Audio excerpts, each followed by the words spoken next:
what he did in Iceland. What he did was ill-disciplined, utterly reckless. Give me one good reason to put him in the program, Mom. I think you just covered them all. It's really quite simple. Bond is a bullet without a target. Let's give him one.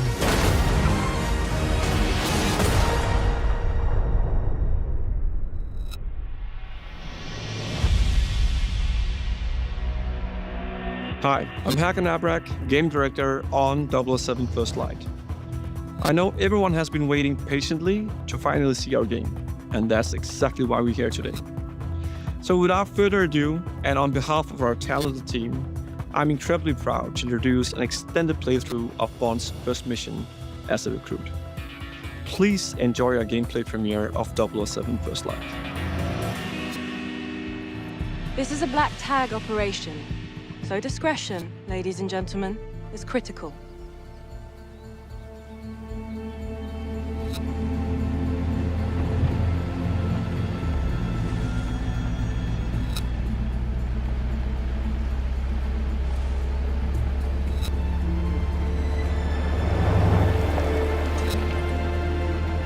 Now, I could get used to this. Don't act too impressed, dearest, or you'll blow our cover.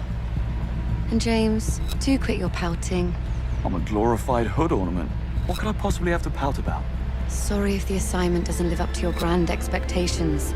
Someone must watch the perimeter. If 009 slips through our fingers, you're the last line of defense. Exhilarating. Greenway's testing you, mate. That's all. Don't give him an excuse. The cap looks good on you, though. Really brings out your cheekbones.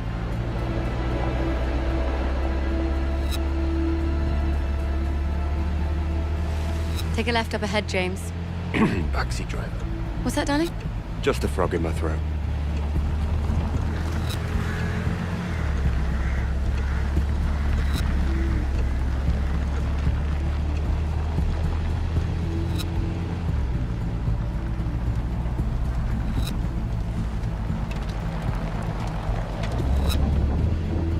Halt! Is everything in order? Routine inspection, ma'am. Won't be a moment. All clear. Please proceed.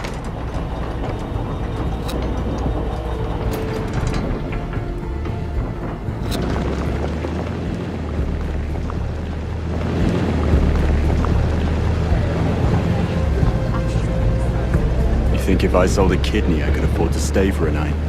I think I have. Stayed here, I mean. A wedding back in 22. Doesn't sound like something you'd forget. Well, the hen was in Cannes, so we flew in by private jet. It's dark and we've been drinking, so... Oh, well. Can. At least Sheila will be happy. Private jet. What? Nothing. Darling, nothing at all. What do you make of 009? He was the best in his day. That was a long time ago. My guess is he's tired of running. Greenway thinks we're being played. And since when do you trust Greenway? I never said I did. They knew each other, though. That much is clear. Something to do with an operation called Nightfall. That begs the question. Did 009 pick Greenway out of good faith or bad blood? Well, we're about to find out.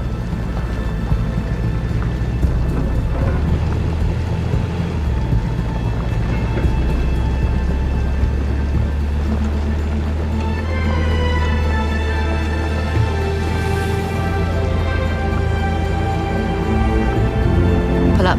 This is our stop. We're live, gentlemen. Switch to comms. Monroe, with me. James, stay. Save the world some other time, yeah? Afternoon. Invitation, please. Blake and Loretta York.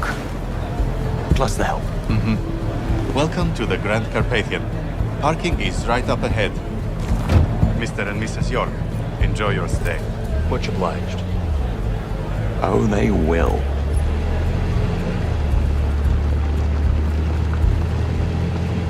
Right. We're entering the premises. Team status? Nash, delivery area. In position. Singh, staff quarters. Ronson, conference wing.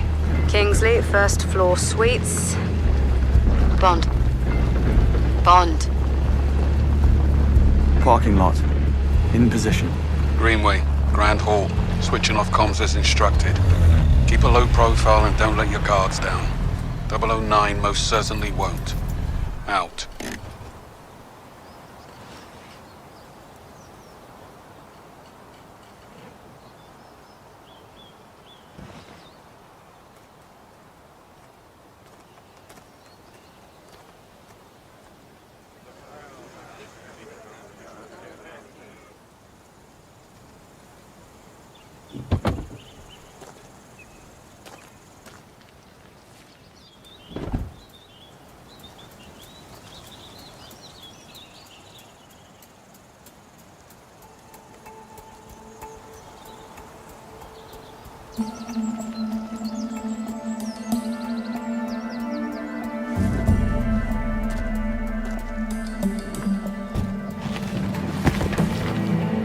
Not exactly the 5-star treatment.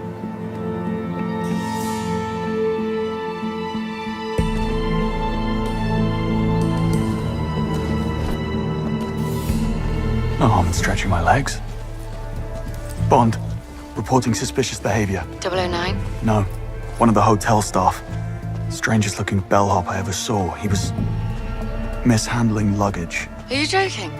What are we, the local tourist board? I guess he had to be there. It was odd. I'm gonna check it out. You will not. 009 is our only priority. Stay at your post, James. That's an order. Yes, Mom.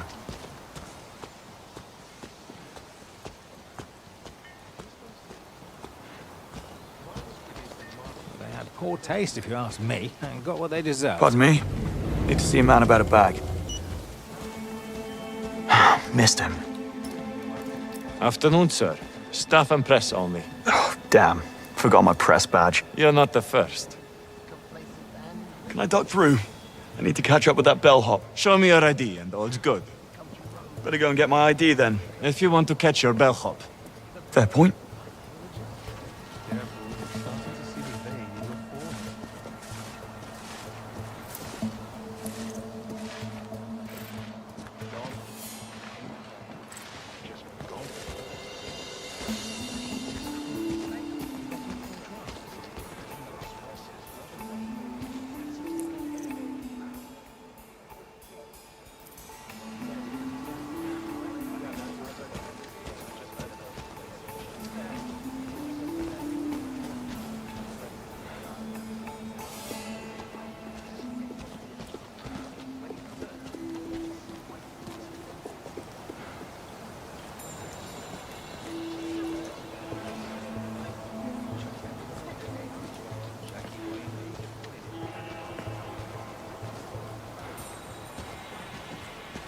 Do you think I could get Gretchen Wong's autograph on my daughter after the game? She dreams of going pro.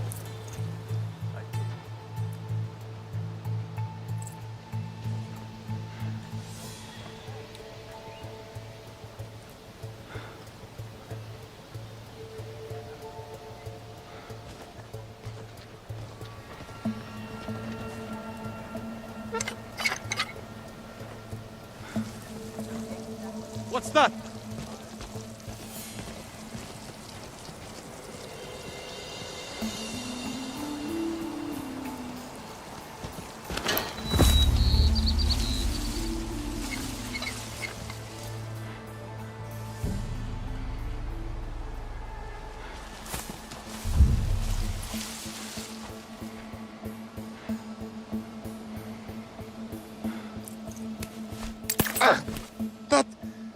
What the? God, sorry. Oh, my.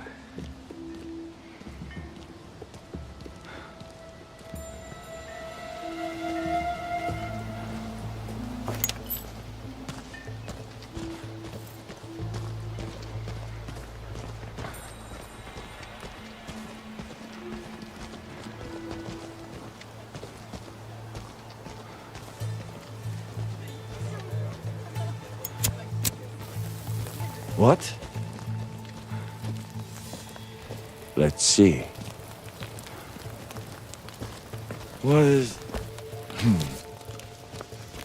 Odd.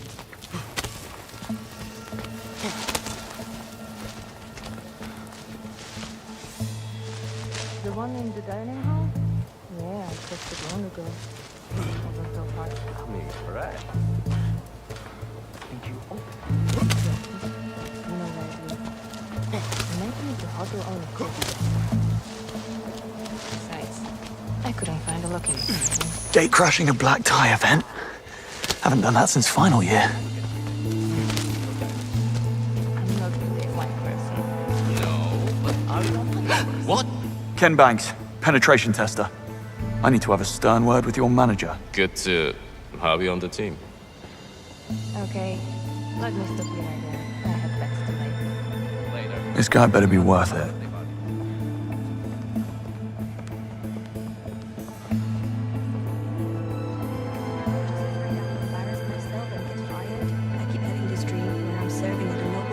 Don't mind me, ladies. Good afternoon, sir. Which room is he in? Dunno, but he's getting an extra mint on his pillow. That's for sure.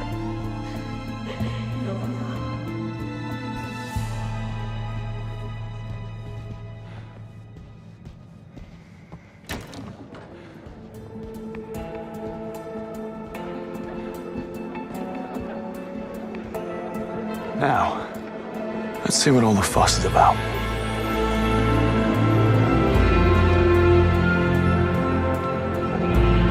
There's Greenway. Hopefully I'm the last thing on his mind. What are you here for?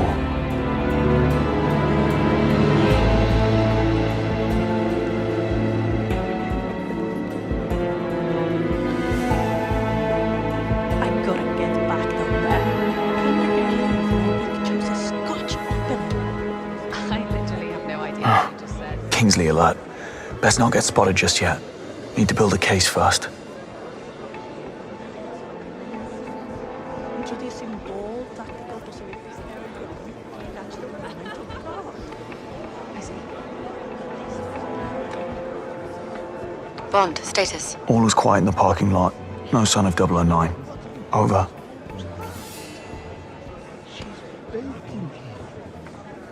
How do you do? Where have I seen him before? I think he models for Alexander Dupin. Oh, right. Now, where do you go? This is amazing. Is it your own concoction? I can't take credit, I'm afraid. The hotel owner has a huge collection of mixology books from the 20s. Book collector, huh? Oh yes, his pride and joy. He's got all sorts of antique books on display about the castle and local history. Wonder if you could help me. I'll certainly try, sir. Did you notice the blonde bellhop who just passed through here? There's a face you'd pick out in the lineup. Probably one of the temps. He was asking for the directions to the backstage area. A chess fiend. I knew it. I'd stay clear of him. Just need a quiet word. Nothing dramatic.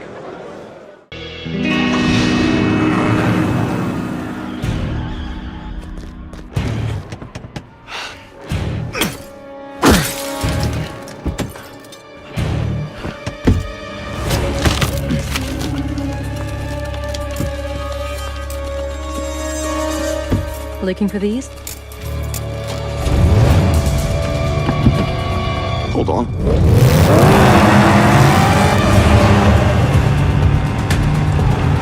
Just who the hell are you? Not now. Eyes on the road.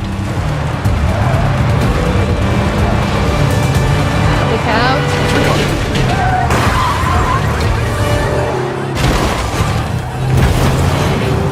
That's the car.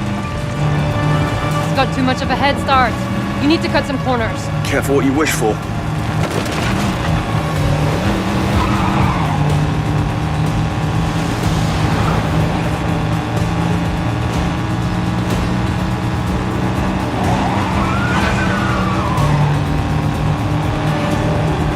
Ambulances, watch it.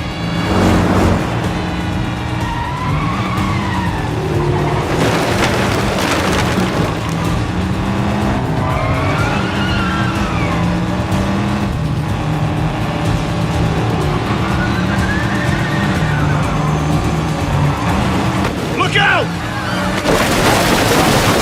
Buckle up.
tight.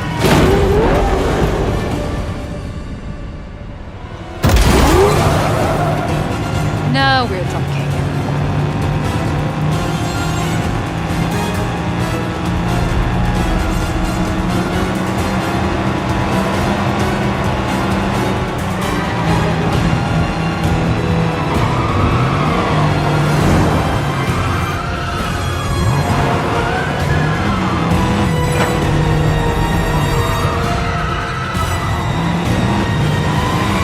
Right. Who are you really? Agent Charlotte Ross. I'm with the DGSE. That's... French intelligence. James Bond. MI6. Yes, I figured as much. What's your interest in 009? Beckett didn't spend his fugitive years on a golf course. That's what you think. DGSE has been hunting him for a long time. This is the closest we've ever gotten, and I'm not letting him slip through my fingers now. Sounds like we have a conflict of interest. How about we burn that bridge when we get to it? Fine by me.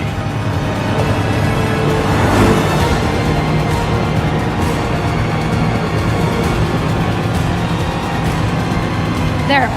Pull over. No sign of 009. Plenty of his friends, though. I'm not loving the odds. I've had worse. Well, in that case. Get down there, draw their fire. I'll flank them. We need to keep that plane on the ground. Well, what are we waiting for? There's that English sang-froid. Bonne chance, James.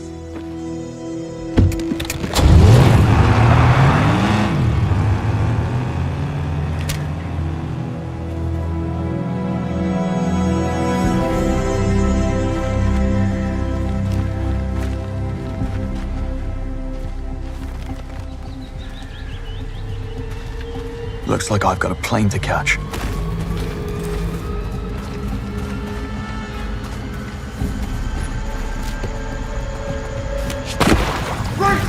Go! Grab the lift off, now! You were warned.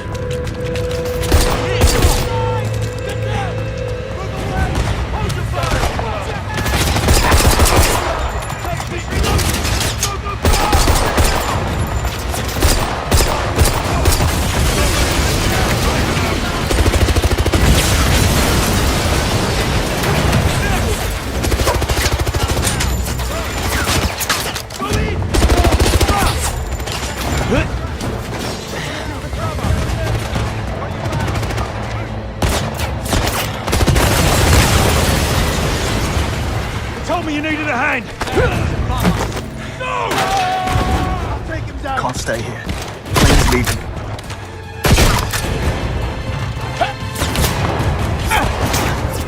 Right behind you!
009, you're next.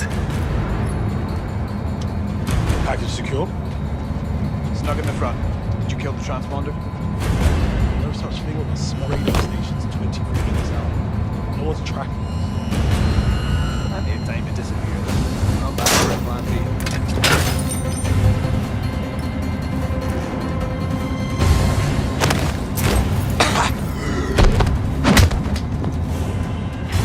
Plane's flying dark. It's all up to me. Think. Need a way to force it down. If I could access the flight control system. Let's make some turbulence.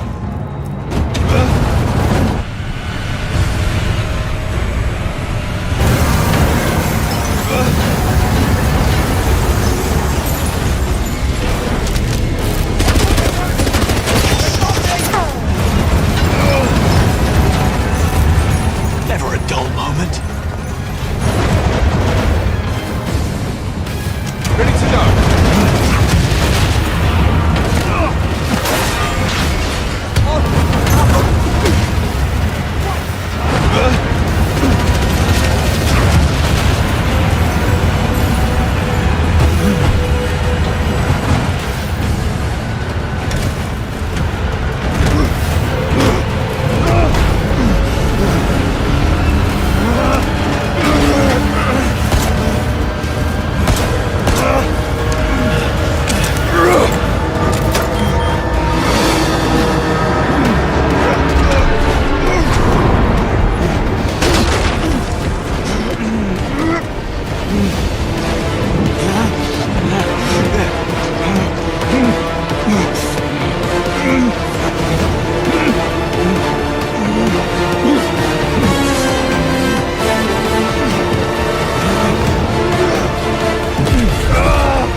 Hey, I'm Patrick Gibson, and I'm honored to announce that I'm playing James Bond in IO Interactive's much-anticipated game, 007 First Light. It's thrilling to be bringing this character to life in the gaming world, and I'm joined by an incredibly talented cast, including Lenny James as Bond's mentor Greenway, Priyanka Burford as M, Alistair McKenzie as Q, Kira Lester as Bond's most fervent supporter Moneypenny, and Noemi Nakai as the enigmatic Ms. Roth. Bond's world is all about what's seen and what's hidden beneath the surface. You've just watched an extended mission playthrough. No commentary, just a raw experience. We hope you liked it just as much as we loved crafting it for you. But there's more than what meets the eye. In this next section, we'll guide you through how it all works. The tools, systems, and choices that shape the gameplay in 007 First Light. Let's take a closer look. Welcome to the world of James Bond in 007 First Light, where infiltration and espionage are just two of many spycraft skills. In this mission, our unseasoned but highly trained Bond must track an assassin through a sophisticated Kensington gala. You'll want to blend in with the crowd while scouting for tactical options, creating a mental map of available pathways without giving yourself away. Trying to get past you. Go to the security room. It's first floor, east wing, staff offices. Got it. Bond must gain access to the upper floors, but some areas are off limits, even for those with a stolen ticket. Sorry, sir. Can't let you through. Just looking for the bathroom. Other side of the bar. Dialogue from other characters can offer clues to the mission's progression. Listening in on conversations is a useful intelligence tactic, potentially revealing opportunities for an easy breach. If he doesn't make an appearance in the next 10 minutes, he can watch from down here. Yeah, do that. Rob Minkley, Crux Magazine. And you are? Double over just save the Rob Minkley. Sorry for the wait. About time, Mr. Minkley. Your miss gave up on you. Right then, go grab your camera, and I'll take you past security. Photography can be such a negative experience. You don't recognize him. First Light provides multiple pathways for achieving Bond's objective, Looks you enough. if he's prepared to get creative.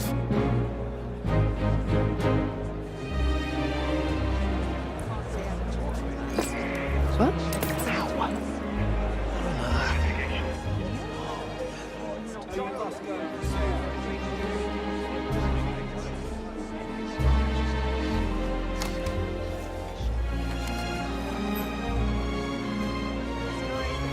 All set. Follow me. Bond's gamble has paid off. The balcony should give you an excellent view of the stage. Sorry, miss, but this man can't go upstairs. Relax, fellas. He's with me. You say so. I read your articles in Frux magazine on rogue AI and cognitive warfare.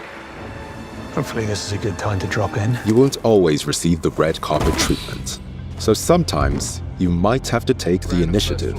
In these highly volatile stealth situations, it pays to choose caution over direct confrontation, as everyone can be a valuable source of information. Saunders, I'll be needing that key card. Watch it. What?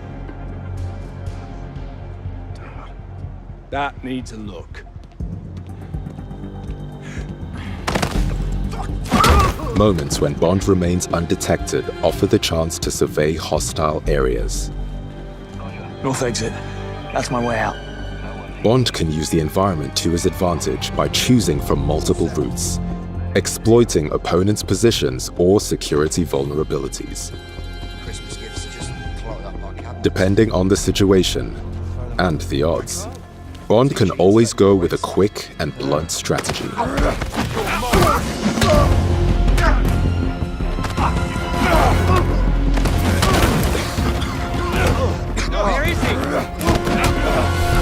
Could have played that a little smoother, James. He got away with it this time, but they could have called reinforcements. Alternatively, Bond can opt for a more elegant style, using the scan from his watch to highlight options for distraction and misdirection. What was that?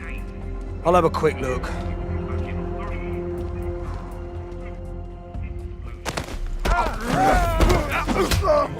Who sets the alarm? What's wrong with you?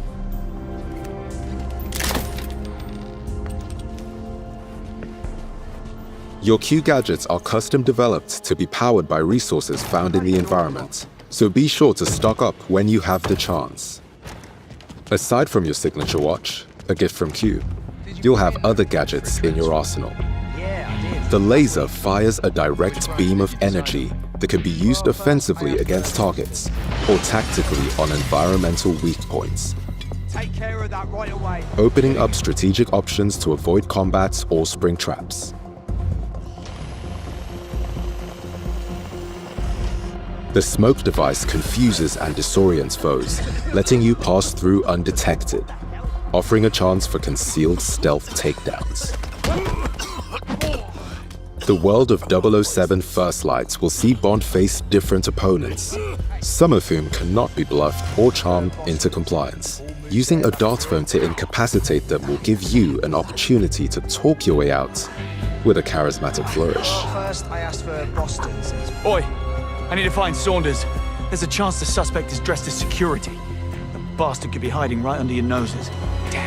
I'll keep an eye out for new faces. But sometimes, Cheers. hard as you may try to stay hidden, a fight is unavoidable. If he was from MI6... What? Excuse me? Who are you looking for? Relax, off-duty museum security. Don't. Having been discovered, Bond will need to rely on more than wit and charm to contain the situation.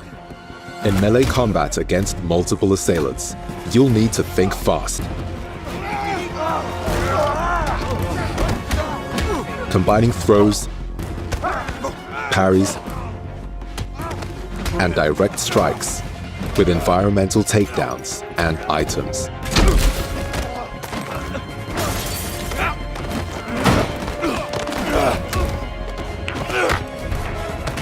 Simon says don't get up. Sometimes James will need more than his fists to get out alive. When enemies show clear intent to shoot and kill Bond, you will be granted a license to kill. Trained by the Royal Navy, Bond is an expert marksman. His Q pistol firearm is a great conversation starter.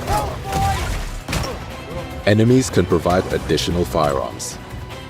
You'll just have to borrow them for a moment.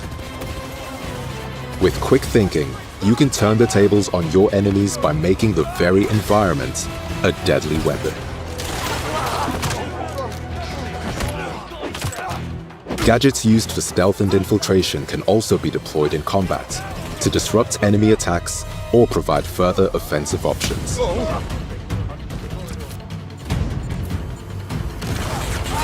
Allowing you to fight fire with fire or distract to make your escape.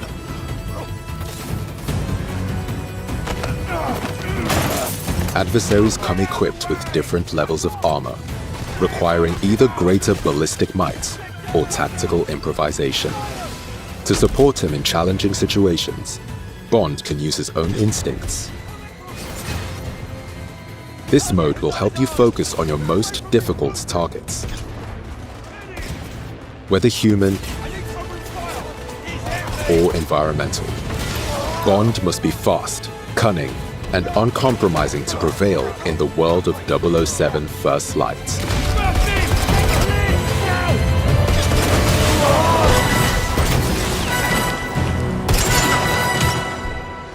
Thank you for your visit. We hope to see you again. Somehow I doubt that.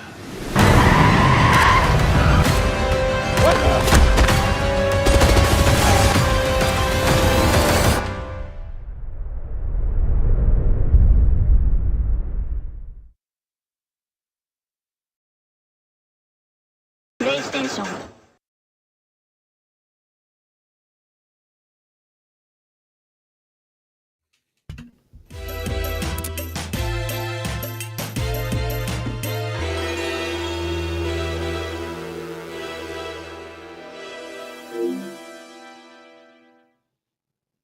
Beyond and hello and welcome to a very special live edition of IGN's weekly PlayStation show. I'm your host, Max Scoville, and joining me to unpack the 007 First Light state of play we just saw and discuss a few games we're playing, Jada Griffin and Brian Altano. Beyond. James Beyond.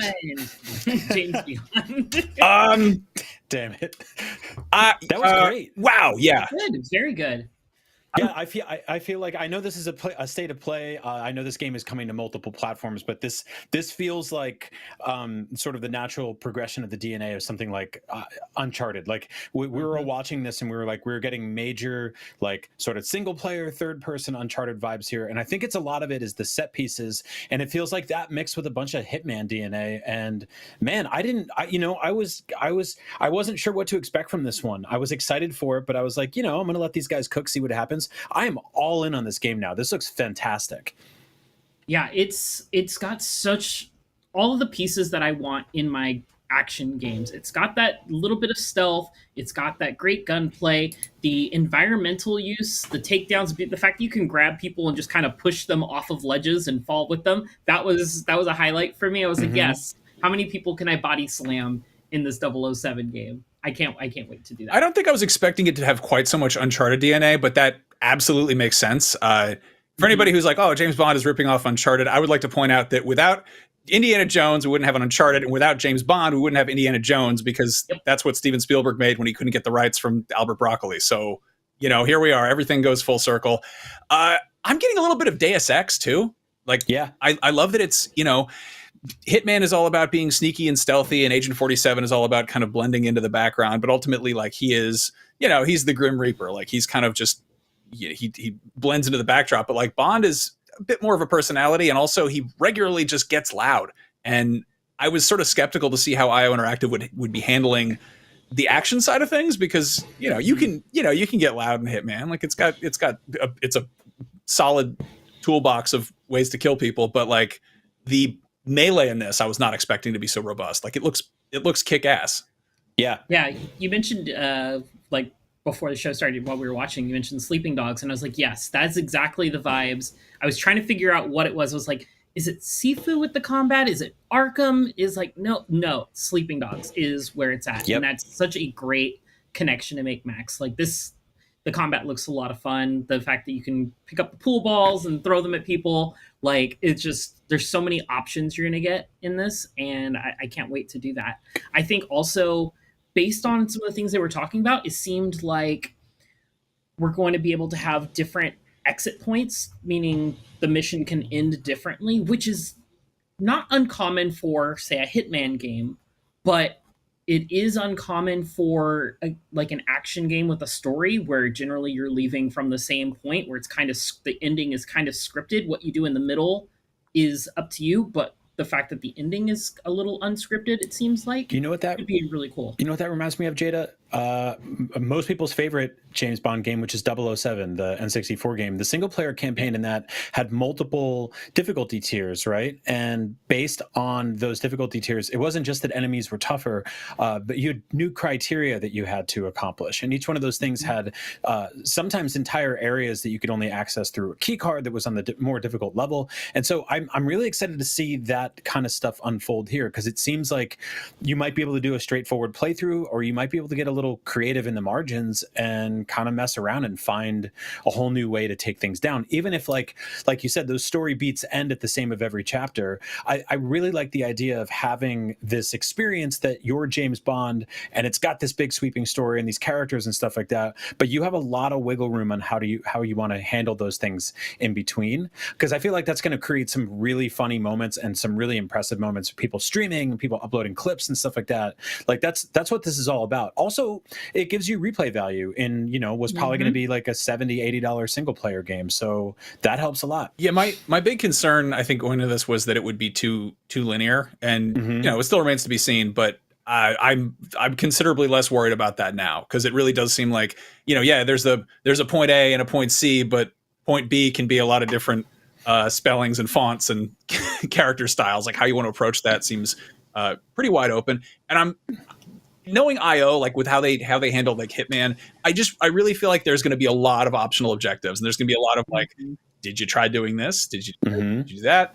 And I'm dying to see how much Bond, I guess, reacts to that as a character, because like I always said that like Hitman World of Assassination is already like a pretty perfect 007 game. The difference is that like the quippy one-liners that Bond says are just the name of like unlockable things that 47 does. Like they have lots of really corny wordplay that's buried in the menus in Hitman. And I feel like in this case, Bond is just going to fire off like he had that line in there where he's like, photography can be a very negative experience or something. Yeah. Yes. Just give me that cornball nonsense. I love it. I'm into it. And we got a little glimpse there at the tail end. There was the whole pre-order splash screen. And I think you get like four costumes or something with the deluxe edition. I interviewed the head of IO back at IGN FanFest or IGN Live, and one of my things was like, okay, so like so much of one of the fun things in Hitman is like unlocking all these weird gadgets and costumes and different accessories and all that. Are we gonna have that? And he was like very hush hush about it, but just based on what they're kind of showing off out the gate, I feel like there's going to be like an entire legacy wardrobe of great Bond outfits beyond just the what he's wearing here. Yeah, they have a very, very deep history to pull from here between all the characters in the movies and the books and all that fun stuff.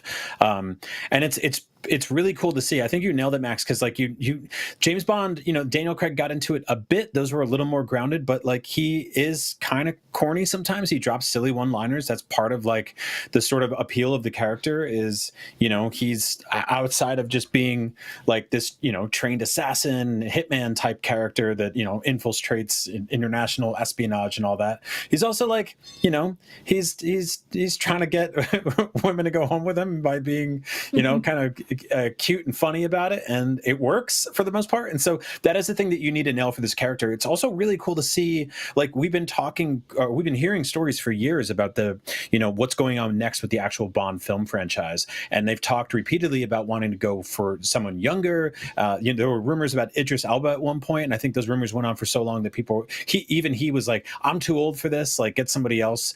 And so them going into this franchise with a younger actor is really cool to see, because we haven't really gotten to see anything like that in a long time in the movie. It's just somebody who's just kind of just starting out, just getting their bearings. And to me, that's like you could build a franchise for 10, 15 years, which, in this day and age is only 2 games, but still that's really cool. Like this whole stuff here where you show up to this like gala and there's a crowd, this is so like deliberately specifically out of the Hitman playbook, right? And we've also seen scenes like this in Uncharted also. And I love this. Like this is these little playgrounds, these little sandboxes, these set pieces that all come together. This is again, we all knew this was going to be a good idea when we heard the studio was working on it. And the more we see the peanut butter and chocolate in action here, the more I'm like, yeah, feed me. I give this to me. And we don't have to wait that long, which is awesome. I'm just saying, I'm happy. This is our first Bond game. By the time it drops, it'll be like 14 years since our last Bond game, which has been a minute. What was the last one? The GoldenEye remake? It was the 007 Legends, I believe, was the last one we got back in 2012. And from, kind of perspective, game design, game development time, 2012 to I want to say like 96, 97, we had like 14 Bond games in that time period, and now it's 14 years to the next one. So it's kind of crazy.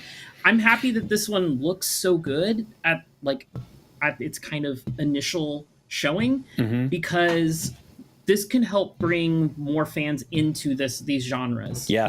There's like Hitman games are great, and a lot of people play the Hitman games, but there's so many Hitman games, I feel like some people may be intimidated to jump in because they don't know where do I start with Hitman. Anybody who's like looking at this and being like, wow, jeepers, this looks cool, and they hadn't messed with Hitman World of Assassination, fix that immediately. Those games are... I was kind of asleep on the first 2, because like the first one came out episodic, and then the second one was, I forget, something else came out the same day or whatever, and then 3 rolled around, and it was right after the PS5 came out, and I wanted something like shiny and pretty to just, mess around with, and I got completely hooked and wound up sinking like 200 hours into all those games because they're spectacular.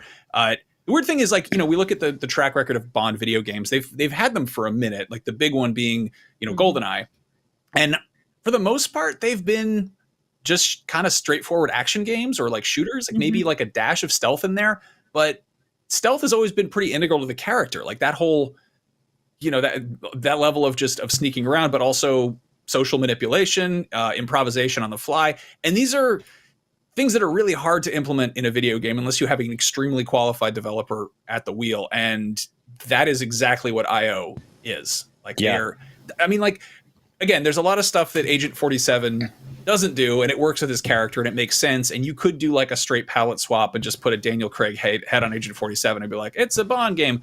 And it would be okay. Like it would still be fun, but it wouldn't quite be fully authentic. And I like that they have kind of, they've retooled things to make it make more sense in the context of the character. Like, you gotta have car chases, you gotta have big set pieces and shootouts, and you also have to have, you gotta have some smooth talk. And like, I like that there are dialogue options. I like that you can BS people. Like you can get caught by like 8 guards and then just be like, hey, sorry, I'm the museum inspector, and I guess maybe you don't always you charm your way out of it. Basically. I mean, that is a key trait in the movies. Like it's really cool to see. It's also like we were talking about this right before we started recording today, but this isn't exactly a franchise that like younger generations are completely connected to. Like it's sort of like, we got a really awesome Indiana Jones game last year. We're getting DLC for that game tomorrow, I believe. And they nailed it. They got the assignment, and I don't think the last movie did. And I'm a lot warmer on the more recent James Bond movies than I think a lot of folks are. Max, I know you just rewatched those too. They're great, but I think this was kind of like a boomer franchise for a while that, like, our generation might have inherited from our parents. What are you talking about? That. Kids today can't get enough of the Cold War. They love it. So yeah, I do think that this is going to be a lot of people's maybe first exposure to this character, and then it'll get them an opportunity to go back and maybe check out some of the best movies and books. But like seeing this and Indiana Jones both like live on in video game form has been really cool to see. As somebody that like grew up in the 80s watching these movies, and now I get to see these things. And what's interesting is like Indiana Jones is still sort of handcuffed to Harrison Ford. You got Troy Baker doing an impersonation. Bond's never been that way. Bond is historically, like, if you anyone who's older than 15 has had multiple Bonds in their lives, basically. And so that's like, we get another one here, and that's awesome. Like we've seen Bond games where they were like, this is Pierce Brosnan, right? Very specifically about him, or like they'll have unlockable characters from previous ones. This is a brand new Bond for like a new generation, and I'm all for it. Like, this just looks like a blast. I dig that it's video game first. Like, it is not, it's not a tie-in with the movie. Like, this is them giving it the proper treatment it deserves. And like, video games since the jump, since day one, have been borrowing so heavily from a handful of movie franchises, and like Indiana Jones is one of them. Look at Pitfall, and then other ones being Aliens, Predator, stuff like that. Die Hard. Bond is a big one. Anytime there's like so many, how many video games have borrowed like cool gadgets, like the idea of just you want to do cool spy stuff. You want to Bond is effectively like, the original novels are this kind of this power fantasy of like, you are seeing this from the point of view of this suave, arguably super powered secret agent who just always saves the day and always gets the girl and all that. And we've seen that reinterpreted countless times over in movies, but it's so cool to see it given the proper amount of intention and gamification it deserves. And I'm stoked on this. Also, real quick, I do want to say I rewatched the most two recent Daniel Craig movies, and I think that pound for pound, Daniel Craig has the best Bond run. There's one key piece of advice I would say to anybody who wants to go back and revisit those. You got to treat Casino Royale and Quantum of Solace as one movie, and you got to treat Spectre and No Time to Die as one movie. Like, there's this, it's 5 movies, but there's this weird like 2-part intro, 2-part outro. But the first part flows into the second part, and the fourth part flows into the 5th part, and it's a totally different viewing experience if you actually watch them like that. Anyway, no, it feels like when people are kind of lukewarm on a TV show as it's airing, but then they go back and binge a season and they're like, oh, this makes so much more sense, or just it was an odd narrative choice for them to do that, but it works when you run them back to back. I wonder if they're gonna do, like, I feel like there's a lot of opportunity for DLC for this, not to like get ahead, get ahead of the cart here, because the game's not even out yet, but that's the thing that Hitman did so well, was just to sort of be like, hey, we just dropped a new puzzle box, like, enjoy. Like, they can very easily be like, we're doing a mission at like a music theater, or like you're at this outdoor thing. My big hope, and this is where I love that we're like, here's what you're getting for Christmas, and you're like, here's what I want for Christmas next year. With Alien Isolation, they did like the original story that was set in the Alien universe, and it was clearly faithful to it, but it was just doing its own thing. And then for DLC, they were like, yeah, but here's the original Alien movie. Like, here's a retelling of that in video game form. I hope we get like Dr. No, Goldfinger, stuff like that. Like, I would love it if we got little standalone DLC missions, and maybe it's got a Sean Connery skin or something, or maybe it's this current Bond and it's just been retooled a bit to be, hey, here's like a modern reinterpretation of this weird man who likes gold things, or this like, kind of give it the greatest hits kind of selection, and just, really flesh it out and give the fans something that they love about this series. I will say my one kind of not concern, but I guess something I'm curious about is how this flows as one cohesive story, because I wanted to ask you guys about that, because like we saw a lot of footage of like it, the state of play started out with like a very slow driving car in what looks like an open world, and if you're a gamer, you're kind of like, oh, can I go off road, can I go here, can I go there? And I think a lot of that is going to feel a lot like the stuff in Mafia, where it's just like they built this very beautiful, set, and they let you drive from point A to point B. Maybe there's a little bit of wiggle room. Maybe there's some collectibles or secrets or something like that. But I think a lot of this is going to be like, you'll be on a helicopter or on foot or in a car going from mission to mission, and they'll have some, conversations, sort of interstitial unpack that way. But I don't think you're going to get like I really hope people can look at this and understand that this is not going to be like a GTA 5 size open world thing. No, but yeah, like I think these are going to be more used as like transition pieces to get you from set piece to set piece. Yep. I don't know why, but I can't stand like expositional walk and talks where you like start off a mission and you just got to follow somebody for 20 minutes. But for whatever reason, if you're doing it in a Jaguar, I'm like, yeah, I could do that. It makes more sense. I'm really curious, like, the part they pull up to the gate and the whole thing, you're pretending you're a chauffeur. What happens if you just ram into the gate? Can you do that? Can you just like completely flub the mission by like hitting one of those guards? Sorry, my bad.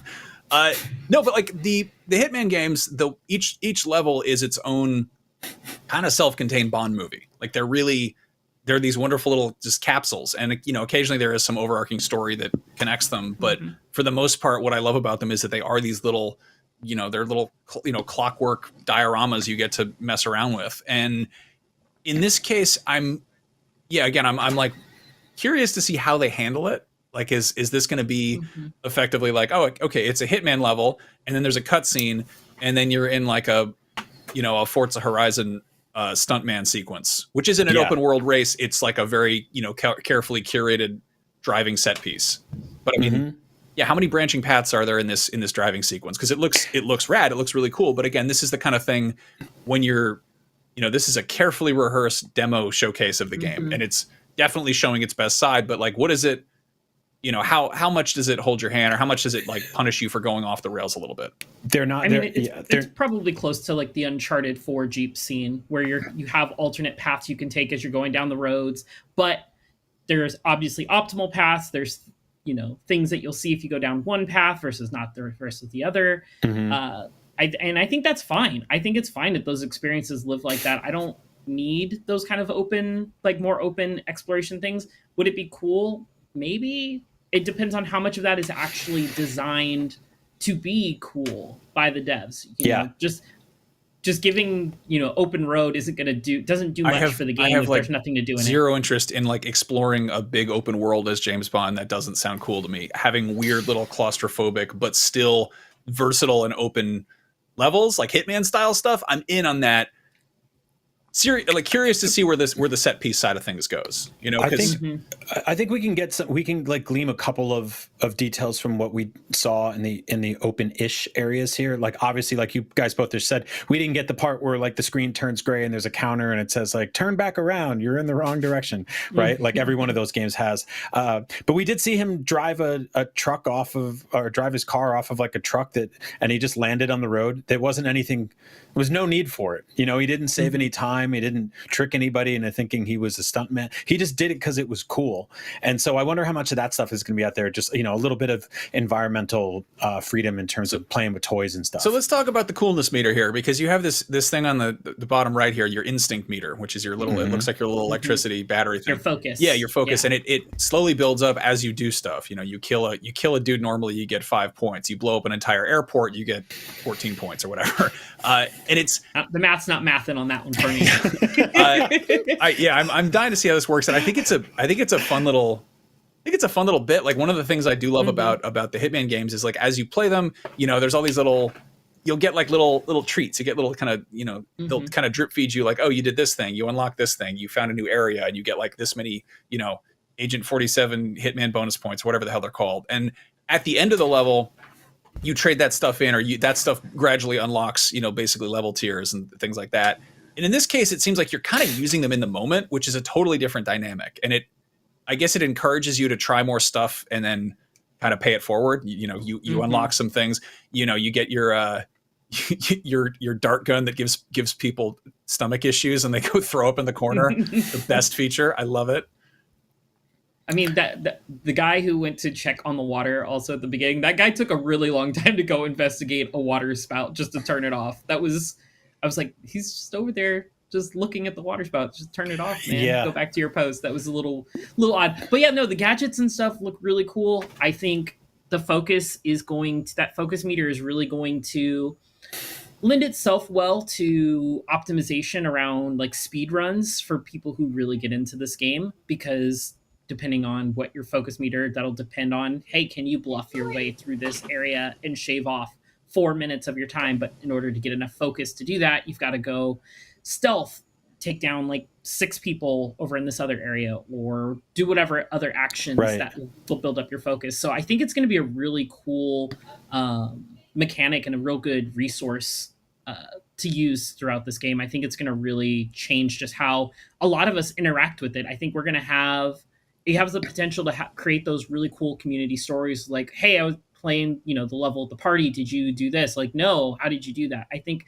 that resource meter is really going to enable those types of stories, which is all the better for a game like this that traditionally are more linear and doesn't get a lot of talk about the like the levels themselves, unless there's like a really cool level in that single player campaign. You know what I mean? And like, can you go through that airplane hangar sequence without? Can you do that on a pacifist run? Like, will it trigger a set piece? Like, can you stealth around that whole thing, and or can you do it with no guns and just throw objects at people's heads or punch them in the face? I'm interested to see how much, like, not only freedom you have to do that, but how much they sort of encourage that, reward that. Like, that to me is what's going to make this like even like I'm in no matter what, right? But like stuff like that's going to be really cool to watch if somebody can just do, you know, like they're in a silly costume and they do the whole thing stealth. Like, so rewatching that airport shootout set piece, it reminds me a lot of GTA 5. And not in the big open world screw around, you know, sandbox stuff, but in the single player missions where you're doing a bank heist and it's, you know, you've got this sort of wide linear, you know, approach. You know, you're going from one big explosive set piece to the next, and there's sort of an idea of how you're supposed to do it. And then you're going to finish it, and they're going to be like, oh, if you'd gotten 15 headshots or taken 0 damage, you would have gotten a gold medal or whatever. And I feel like it's going to be a similar thing here. I'm totally just speculating here, but it does seem like I don't know. Like, does Uncharted has that in like the trophies department, right? But not in. Their trophies were more of take down like 5 enemies with like a punch as the final blow. So you'd have to soften them up with a bunch of like light gunfire and then run over and punch them in but the face. there's not like a thing when you finish a mission that pops up that's like, you could have done this differently. You don't get a report card, right? No. Yeah, I didn't think so. You know, call me a nerd, but I love report cards in my games. It's part of the thing I love most about Devil May Cry is finishing a level in Devil May Cry and just be like, here's your time, here's your max combo, here's how much damage you took. And it's like, you got an A. No, that's what I love about like Hitman is like these prompts where it's like there'll be something, it'll hint at something you didn't even know was possible, where it'll be like, oh, you didn't feed a guy to the hippopotamus, and you're like, there's a hippopotamus, and you got to go find it and feed someone to it, and you get a little hat or whatever. Like, I'm into it. I don't know. I am so excited for this game, and the thing I'm really excited for, and I'm again kind of crossing my fingers, it has a release date. It's out on March 27th. Do you think it's going to come out in time? Like on that release date? You think it's going to hit that release date? I think it will. I think what we're seeing here looks really good. There's a little bit of slowdown in some of the explosions and stuff, but we also don't know if that's partially just due to the live stream. We don't know if how old this build of this vertical slice is. I think it looks very polished overall for everything. We're getting to see a lot of the different gadgets and tools. They talked about the different ways to go through missions. I think there's a lot of like polish here. I think they're pretty solid. We've got, that's what, 7 months away. That's a little over half a year until this gets here. I think it's going to hit that. Yeah, I don't want to be, I don't want to be cynical. I'm always skeptical of that. And also, I mean, this is every video game is scared of GTA 6, and I feel like this one is kind of like, it's kind of like, hey, what's up? We're right here. So I hope it hits that. And man, I was excited for this, but this like really kind of made me more excited. So I like this is great.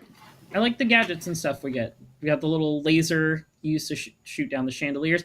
At one point they zapped the guy in the back of the head with the laser, which blinded him. So I do worry about the the realism. The realism? With that.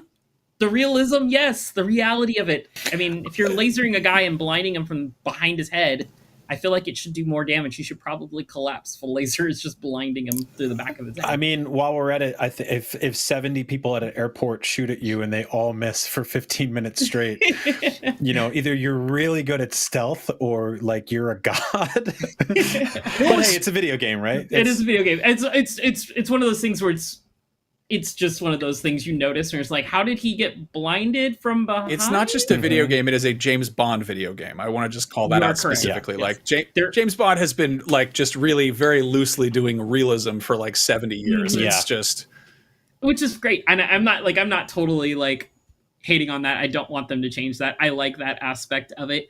I like the very like 10% Looney Tunes that James Bond games and movies can be sometimes. Like the whole plane scene we got here with guys just popping up on top of the plane to fight on the plane. That's very, that's 10% Looney Tunes at this point. Like everybody just starts appearing, and then he hops in the plane and everybody else is just like, nope, we're all good. Our guys didn't come back in. No, we were all laughing when the plane's blowhole opened up and a bunch of men hopped out, and it was like, all right, sure. Little bad guy closets on the roof of the plane. Why not? It's great. Sure. I mean, it's, it adds to the fun and ridiculousness of something like this. And throwing these guys off of a moving plane is hilarious. Like, there's like 5%, maybe 8% slapstick to, may contain peanuts or whatever on the ingredients list when it comes to James Bond. And I'm here for that. Hitman devs, like, they get that in their games too, right? Like you can play those games with like a chicken hat or whatever. So yeah, let's see how silly they get with things here. This, like, I want to say also, like, I don't really care for Borderlands, but with this and the Ghost of Tsushima, Ghost of Yote state of plays, Sony's done a really good job on like a singular focused state of plays this year with, two of those back-to-back being games I'm really excited for now that show off really well for extended periods of time. And that's not easy to do because like they've tried that before. Other studios have tried that before. Like there was that Starfield one where a lot of us were kind of like, hey, this looks really good. And then like maybe weren't so hot on the final game. But both of these games, I feel like they showed off really well in state of plays, and they will be really well received when they release. Well, it shows a tremendous amount of confidence in the game that they're making, that they're just like, hey, here's 20 minutes of somebody playing. And like, we carefully curated the 20 minutes we're showing, but it's not somebody like chiming in to be like, here's what's going on in the universe here. And if you look closely, you can press X to do this thing. It's like, we know how a video game works. Or it's like a guy at their computer and there's like this blurred monitor image and they're just talking about design philosophy, which I think is important and has its own place in a documentary that comes out after the game is released. No, I mean, it's or like even leading up, but in a separate video. Sure, yeah. Like if you want to learn more about how we did this cool thing in the trailer, in our state of play, like we're going to be posting a long form conversation on that. Yeah. But to your point, Brian, yes, I'm so happy that they started off with just, hey, here's 20 minutes of uninterrupted gameplay straight through it. And then they're like, hey, so this is what you saw. We're going to explain a few of the little things that you saw there and just kind of how they work and how things can be different. And I was like, that was just Love it. like, I mean, they announced this thing like 5 years ago, something like that. And then didn't show anything since. And that again shows a tremendous amount of restraint. But to have like a cinematic reveal earlier this summer and then come out with this thing and be like, here's how it works. And then, oh, by the way, you're going to play it before you know it. It's coming out very soon, which is just such I'm so happy about that. It just makes I love it. And again, I'm totally prepared to be mildly disappointed when it comes out a few months after the fact or whatever. We'll have to wait and see on that front. But yeah, it's just, I don't know. It's just it's very clean and to the point. And I'm very into that. Also, we didn't touch on the license to kill thing, but I love that the way they let you, get loud in a stealth game is by giving you a license to kill, which makes perfect sense in universe. But the idea that you could fail a mission up until that point by, doing too much stupid video game stuff, and then suddenly you're like, okay, it's getting a little bit rowdy in here. You have a license to kill, go nuts, get loud. I really dig that. Also, I liked it. In that mission we saw, Bond is sneaking around, and he's not just avoiding bad guys; he's avoiding his own team because he's completely, breaking the rules. Like he's sneaking out. He's supposed to be like guarding the car or whatever, and he sees his boss, and he's like, "Ooh, better go this way." And that's just, I don't know. That's a whole interesting layer. Like, what happens if you get caught? Are you in trouble? Are you able to talk your way out of it? He says like, I better go build a case first. And like we get, the kind of mission got cut short before we could see how that plays out. But like, that's a level of, I don't know, kind of adventure game logic I'm really into that just, Bringing up that, I'm also curious to how other people, like NPCs in the world, are going to react to you doing video gamey things. Because as he turns away from his boss and he's walking down the hallway, you see the little drawers and there's the little icons that are like, hey, you can open these. Obviously, they didn't do it in this state of play, but you're a guest at this party, you just start opening drawers in front of people. Are the NPCs gonna like react to that? Well, yeah, they had a little thing in the HUD where I think in the very early on, it's like, yeah, you can hang off of this ledge, but this dude who's sitting here is going to think it's weird. It has like a little yellow thing, which is, I think Hitman games do a similar thing where it'll be like, this is, if you shoot a guy in the head or hit him with a fire axe, like I think everyone's going to get mad at you. Whereas if you if you walk into an area you're not supposed to be in and they're like, hey, get back here, you're like, oh, sorry. And you can stumble out, but they're going to be like a little bit suspicious. Again, this studio knows how to do this kind of stuff. And I'm stoked. It's gonna be good. Yeah. Real quick, our friend Simon Carty, who's been on the show a bunch of times, just published a lengthy preview for this game that he got to check out at Gamescom. And it's really, really good. And also on the article on IGN, he embedded a video at the bottom that you all need to see. Oh, was it his audition?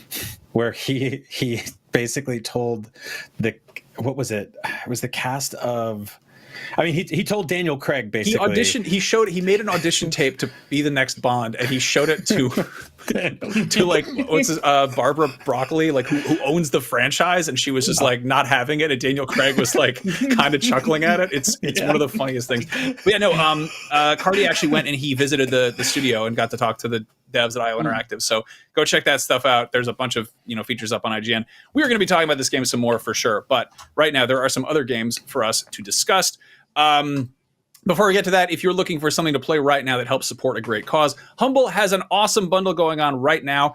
From now until October 7th, you can grab 8 incredible games for just $14.99, including WWE 2K25, Destiny 2, Legacy Collection 2025, The Plucky Squire, and Return to Monkey Island, and more than that. And every purchase supports Team Rubicon, which is a veteran-led humanitarian organization that unites military veterans, first responders, and civilians to deliver aid where it's needed most. By joining in, you're not just building your library, you're helping communities recover and rebuild. So head to humble.com and check that out. Now, let's talk about some video games, because we have been playing some video games. Jada, you just had, is your review up? Is it, or can we talk about it? It is not up currently. It is in the process of going up. I'm a little bit delayed compared to Embargo, just because I took it on getting back from Gamescom. So very shortened review period. But Hell Is Us will be my next review that's going up. I'm not going to give the score away here right now. You guys will have to just check into that later. It's a 50. Yes, I gave it a 50. Out of 10. Dan Stapleton was pissed when he saw I gave it a 50. He's like, this doesn't fit anywhere on our You broke scale. our website. It's not even supposed to go up that high. The 5 is actually just a $. It's $0. I don't know. I was like, damn, this is what I've got. This is Gamescom brain, bud. But Hell Is Us, it's out tomorrow. I think right now, if you paid for like the early access, you can play it currently. So there are some people already getting hands-on with it.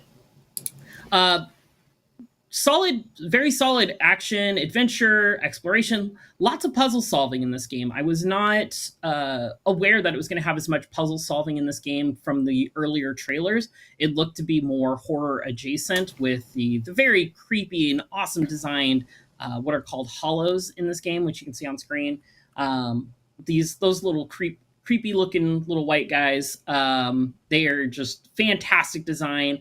I wish there was more of them in the game. There's not a whole lot of them, but each design is great. It's fantastic. But yeah, I spent a little under 40 hours to finish this one. I cleared, I think, around 75% of the side quests and puzzles or so. So I've still got some to go back and finish post-review. But really enjoyed it. It's got some good build diversity when it comes to your weapons. You've got axes, twin axes, swords, pole arms, a great sword, and I feel like there's one or two other weapon types that I'm forgetting right now. Jada, clear the air on this one a little bit, because I think a lot of people were like, this is a Souls-like with a lightsaber and a drone and Death Stranding and like what is this game?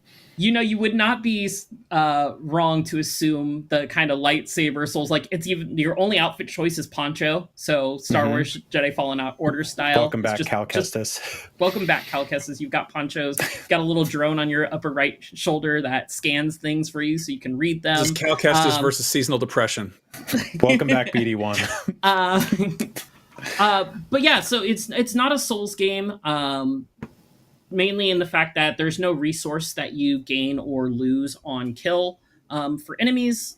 Enemies do not respawn right away on death. So if you do die, but you kill 3 of the 4 enemies in a room, those 3 of those 4 will be dead when you come back, and you just have to kill the 4th one and move on, which was kind of nice. There are exceptions to that rule where there's sometimes these enemies are entwined and binded to each other, and you'll see these like pixel-like creations come out that are called haze, which they're good enemies for fighting, but just not on the creative level as the hollows, which was where a little bit of my disappointment came from the enemy variety in this game.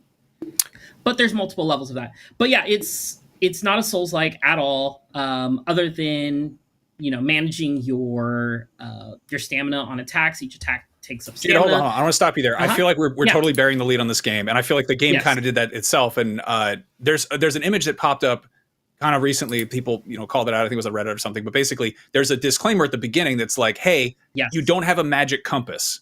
You don't have a map. This is entirely like." You are turned loose in this world. You got to pay attention to what's going on and figure out what's happening and solve these mysteries yourself.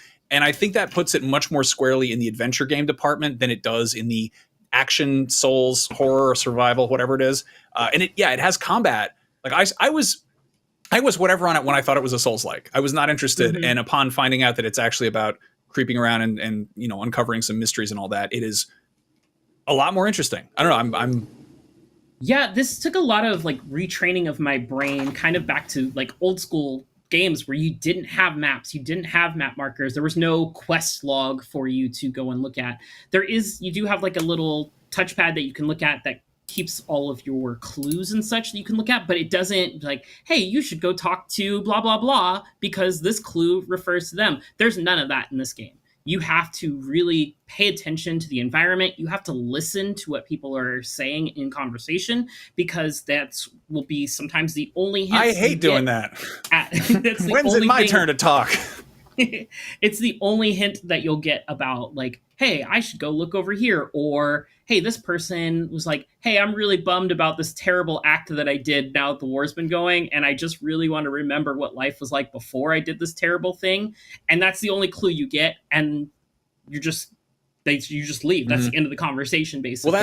Well, that is Souls-like in a sense. We always talk about Souls-like as being like hard combat and you lose your stuff if you die or whatever. But like they also have incredibly obtuse side quests, and also aside from Elden Ring, they don't really have maps. Like you're kind of just you've got to remember where things are and pay attention. You meet some guy who's at like a lobster shack and he mutters to himself about something horrible that happened. You got to go halfway across the world and figure out what the hell he's talking about. And like it feels like they're pulling on that corner of FromSoft games as opposed to the combat side of things. It does have that. Thankfully, you can repeat conversations with people, and talk and get a little bit more details about them.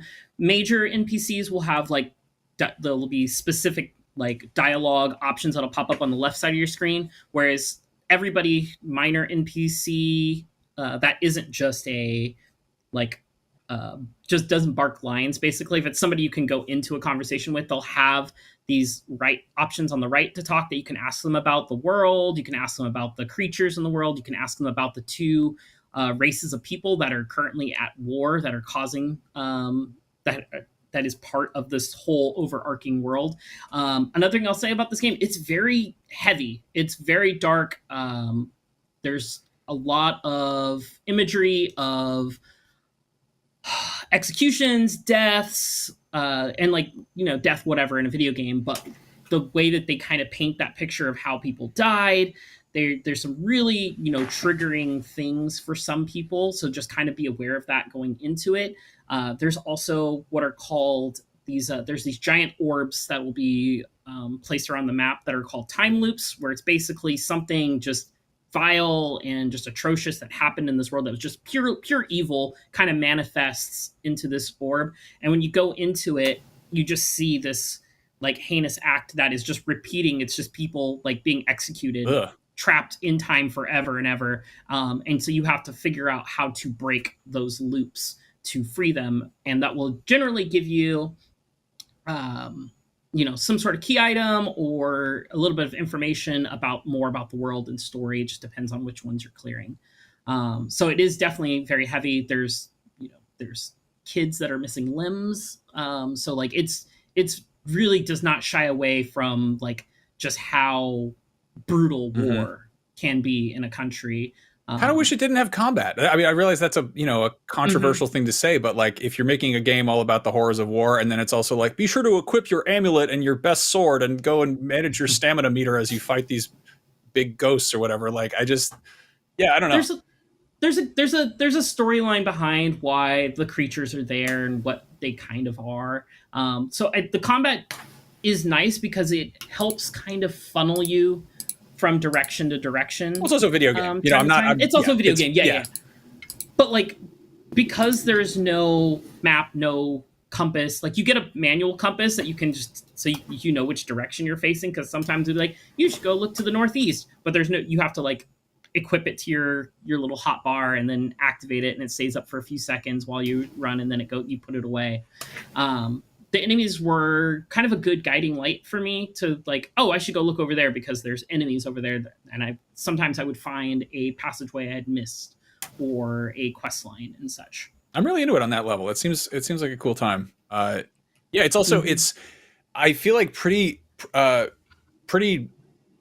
proudly borrowing from the Alex Garland movie Annihilation, and then also the Netflix German show Dark, which is about weird time loop stuff and people in ponchos and being creepy in barren landscapes. And I don't know, I'm really into that. It's got also killer soundtrack. So I like what this is doing. I'm happy to hear that it's being received well. It seems like it's I had a very good time with it through and through. It starts off a little slow, but once you get towards, I'd say about the mid to back half of Act 1, it picks up a lot quicker, and it's a lot.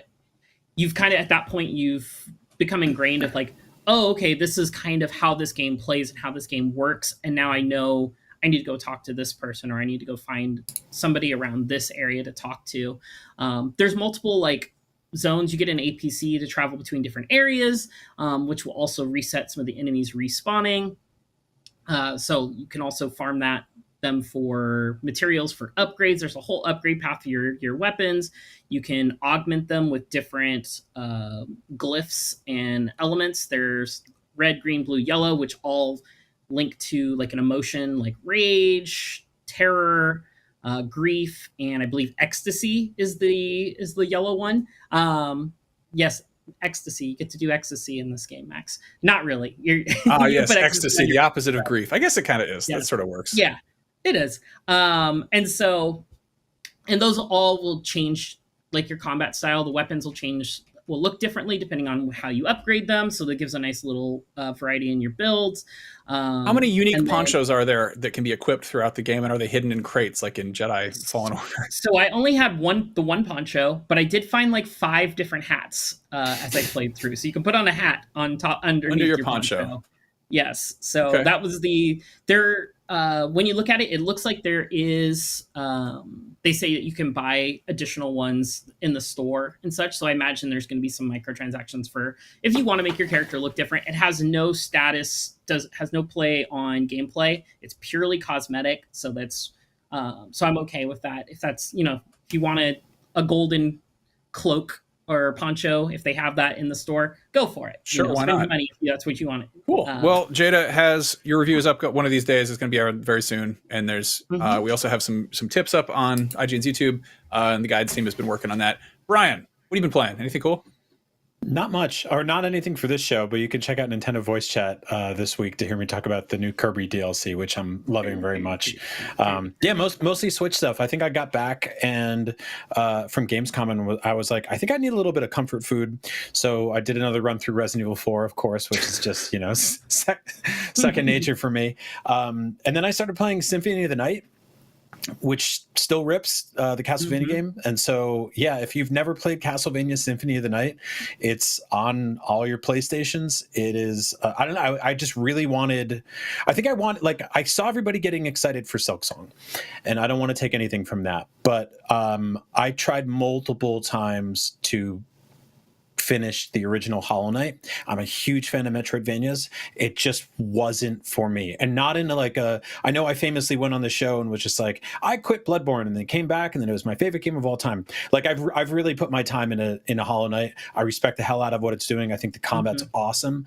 It's just not really my thing. I might still buy the sequel when I wake up, or just check it out on Game Pass, because I'm itching for a new Metroidvania that's long and meaty and it's really fun. So in the meantime, I was just like, well, let's go back to one of the goats. Let's play Symphony of the Night, and I realized I hadn't finished that game in like a decade maybe, and yeah, it still kicks ass. It's the template for all the awesome GBA ones that came out afterwards, the DS ones, all of which are available in various collections on your pretty much anywhere you play video games.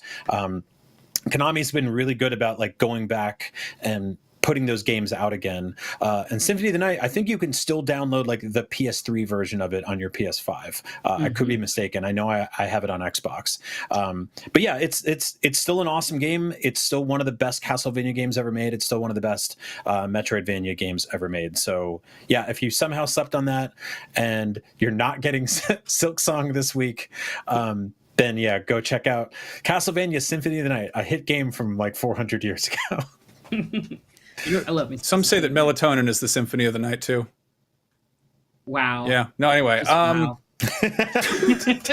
I jumped into Chronos, the New Dawn, which is the Bloober Team's survival horror spooky game, and it is dark. It is physically really dark. And I was playing in the middle of the afternoon, and it was like I was like one of those things where I had to like mess with my the HDR on my TV and turn everything up really bright. And it's like, it's by design meant to be played in a dark room in a scary room. And I was like, just kind of, I don't know. I should put up more blackout curtains, I guess. But yeah, it was, I don't know, maybe not the vibe right now, but people seem to be digging it okay. It's, it seems like a floating around sevens and eights. And it's, I don't know. I applaud like Team Bloober for kind of coming out after Silent Hill 2 and being like, hey, we made a new weird thing. It's extremely weird. It opens with this whole like this sequence where it reminds me of in Blade Runner 2049, where they're like giving him the free association word test or whatever, and they're just firing weird words at him back and forth, and you answer these, and I'm like, it's dialogue options that don't have any context or make any sense initially, which is aggressively weird, and I'm really into that. And then, they turn you loose in this world. And the whole hook for this one that I'm aware of is that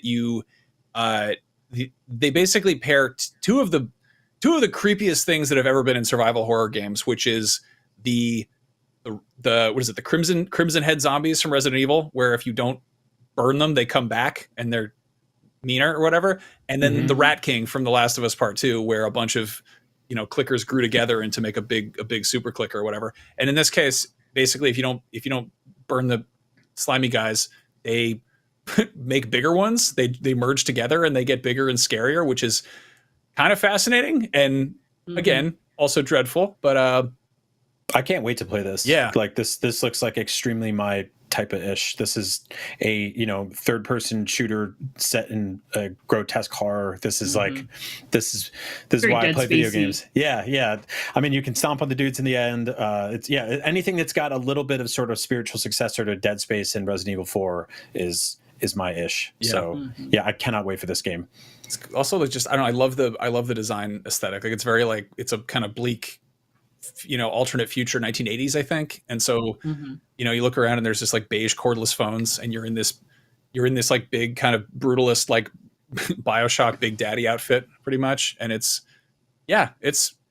I'm so glad our review footage here shows him smacking the mannequin. Because if you don't smack a mannequin when you walk into a room with a mannequin, like, what are you even doing? You've got to hit the mannequin. Yeah, I learned that from Condemned back on the Xbox 360. You see a mannequin, you beat the hell out of that thing because it might come alive.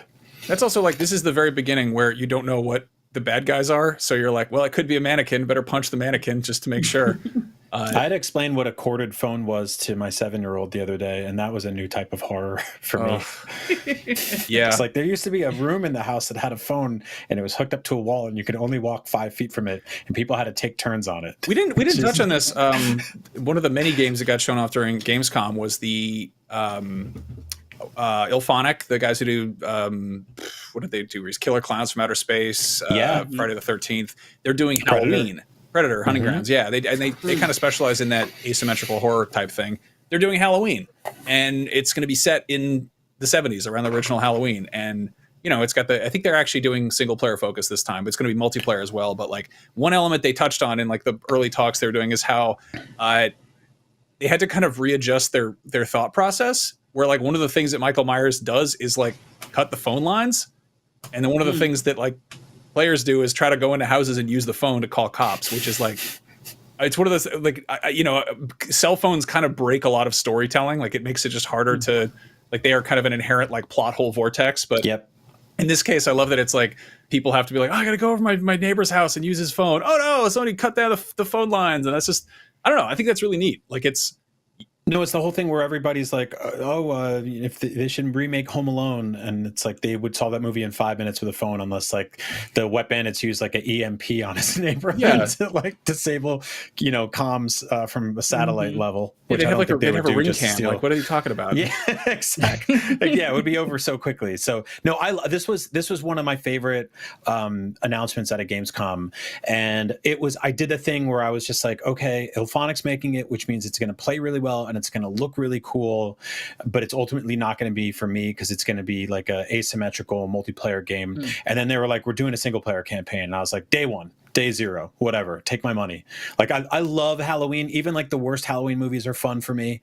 I love Halloween just as a concept. Like I was at Spirit Halloween 2 days ago, I think like the day they opened, and I was like, cool, they have a Dilophosaurus mask now. This place rules.